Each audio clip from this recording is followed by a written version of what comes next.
Livro A Ilha do Tesouro, Parte 1, Capítulo 3, A Marca Negra. Perto do meio-dia, fui até o quarto do capitão levar bebidas e remédios. Continuava praticamente na mesma posição em que o deixamos, apenas um pouco mais acima na cama, e parecia ao mesmo tempo fraco e agitado.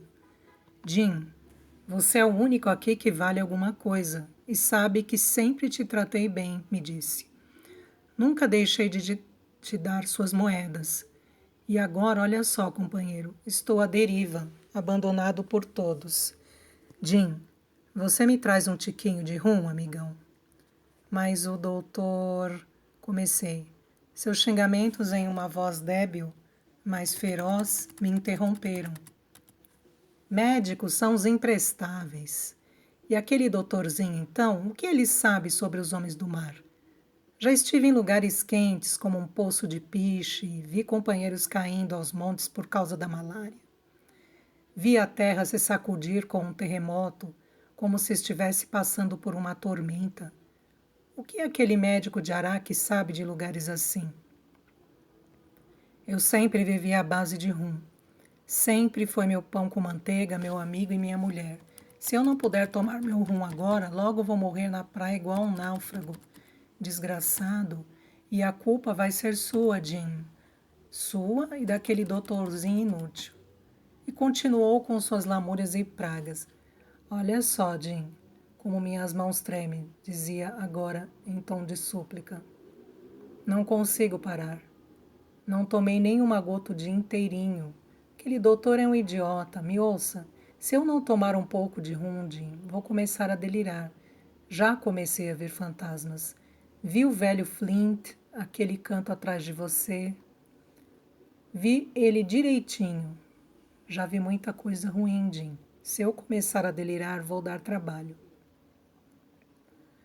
O doutor mesmo falou que só um copo não vai me fazer mal. Te dou um guinéu de ouro se você me trouxer um bocadinho de rum, Jim. Ele se exaltava cada vez mais e fiquei receoso pelo meu pai, que estava muito mal naquele dia e precisava de tranquilidade. Além disso, o doutor havia me segurado que uma dose só não faria mal, como o próprio capitão me relembrara, mas também me sentia ofendido com a tentativa de suborno. Não quero o seu dinheiro, eu disse. Só o que o senhor já deve ao meu pai. Vou trazer um copo e nada mais. Quando cheguei com a dose, ele a tomou das minhas mãos e virou o copo de uma vez. Agora sim. Bem melhor, sem dúvida. Me diga uma coisa, companheiro. O médico disse por quanto tempo eu tenho que ficar atracado nessa cama velha? 1 semana no mínimo, respondi. Diabos! Ele exclamou. 1 semana? Não vai dar. Eles vão me mandar a marca negra antes disso. Agorinha mesmo, aqueles patifes devem estar vindo atrás de mim. Os vagabundos não sabem cuidar do que é deles e querem tomar dos outros. Me diz se isso é jeito de um marujo levar a vida. Eu não sempre levei tudo contadinho. Nunca desperdicei, nem perdi dinheiro, e vou passar a perna neles outra vez. Eu não tenho medo, não. Vou para outros portos, companheiro, e eles que se lasquem. Enquanto falava, levantou-se com dificuldade, agarrou tão forte o meu ombro que eu quase gritei. Ele movia as pernas como se estivessem inválidas. Suas palavras firmes eram um triste contraste com a fraqueza da voz que as proferia. Ficou sentado por um momento na beirada da cama. Aquele doutorzinho acabou comigo, resmungou. Meus ouvidos estão zumbindo, me ajuda a deitar de novo. Antes de conseguir ajudá-lo, já havia caído de volta para a posição onde estava. E assim ficou por algum tempo, sem dizer nada. Jim, retomou afinal, você viu aquele marujo hoje? O cão negro? Ah, cão negro. Aquele lá não vale nada, mas quem o enviou ainda é pior. Se eu não conseguir fugir a tempo e me colocarem a marca negra, saiba que estão atrás do meu velho baú. Então, arranje um cavalo. Você sabe montar, não é? Bom, arranje um cavalo e... Bom, tem que ser ele.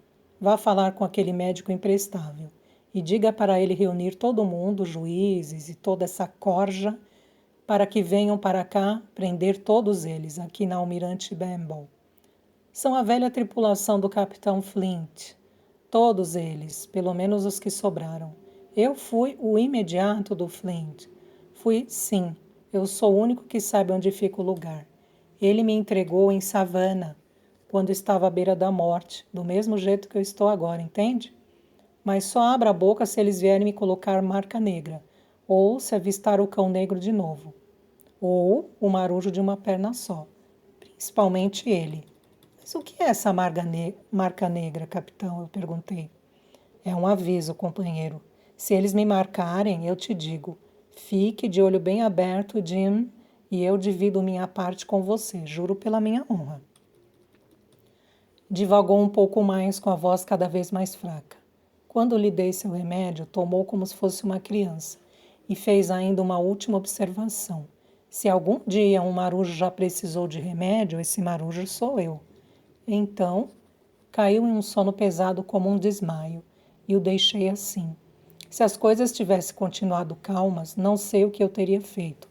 Provavelmente contado toda essa história ao doutor, pois tinha um medo mortal de que o capitão se arrependesse de sua confissão e acabasse comigo.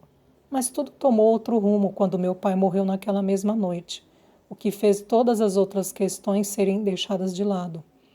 Nossa tristeza, a vinda dos vizinhos, os preparativos para o funeral, além de todo o trabalho da pousada, me deixaram tão aturdido que mal tive tempo de pensar no capitão, menos ainda de ter medo dele.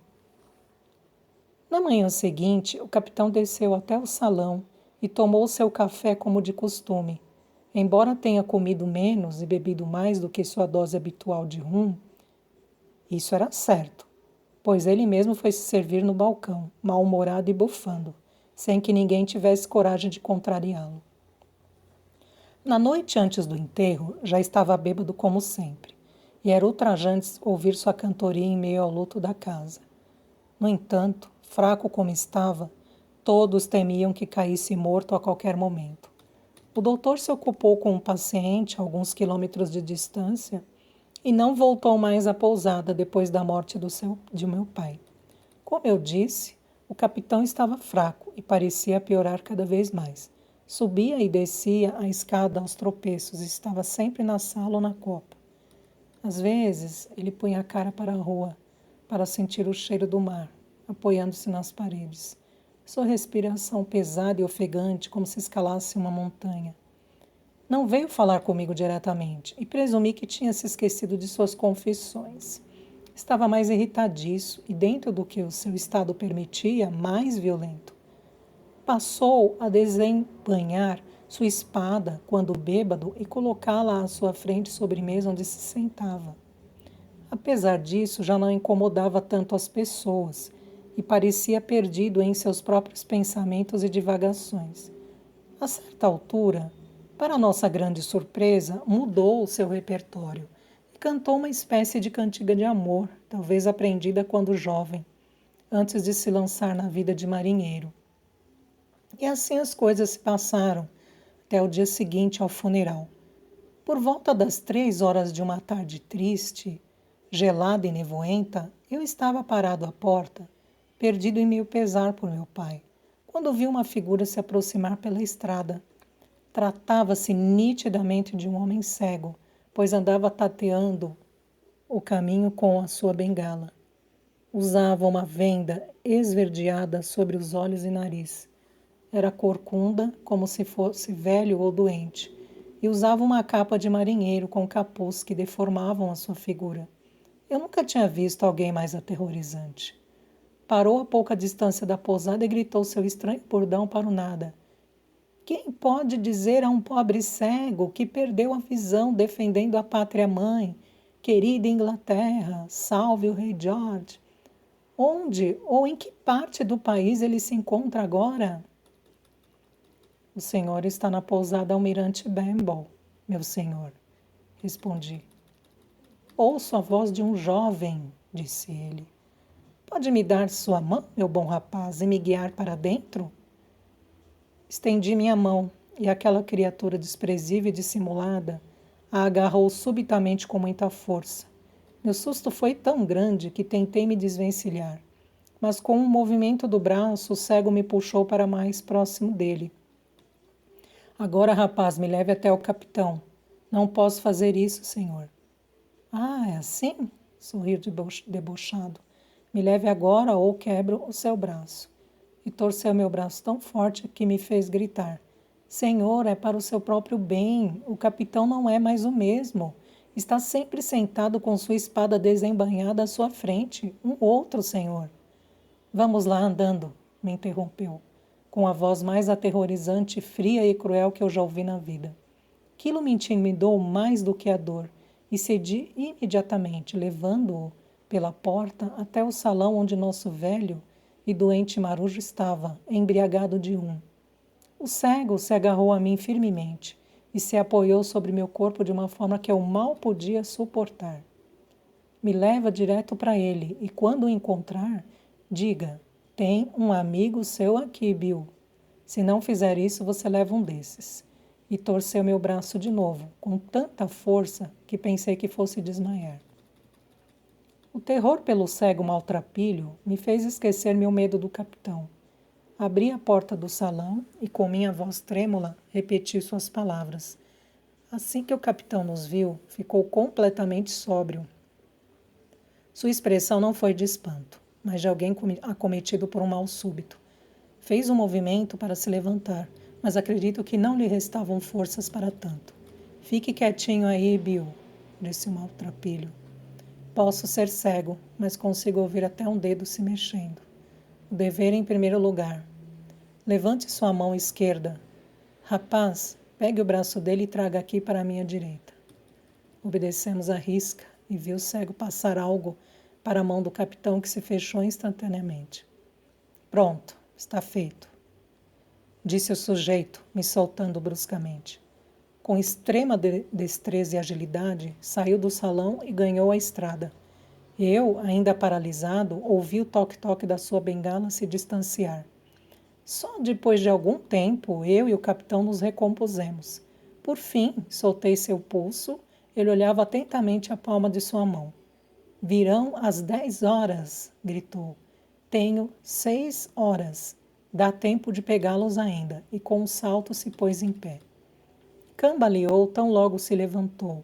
Levou a mão à garganta, se desequilibrou e caiu com o rosto no chão. O baque foi assustador. Corri até ele, gritando para minha mãe, mas já era tarde.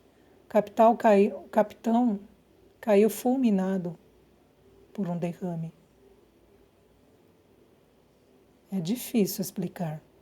Sem sombra de dúvida, eu o odiava, mesmo também sentindo pena dele no final. Mas ao vê-lo ali morto, irrompi em lágrimas. Era a segunda morte que eu presenciava, e o luto da minha primeira ainda estava vivo em mim.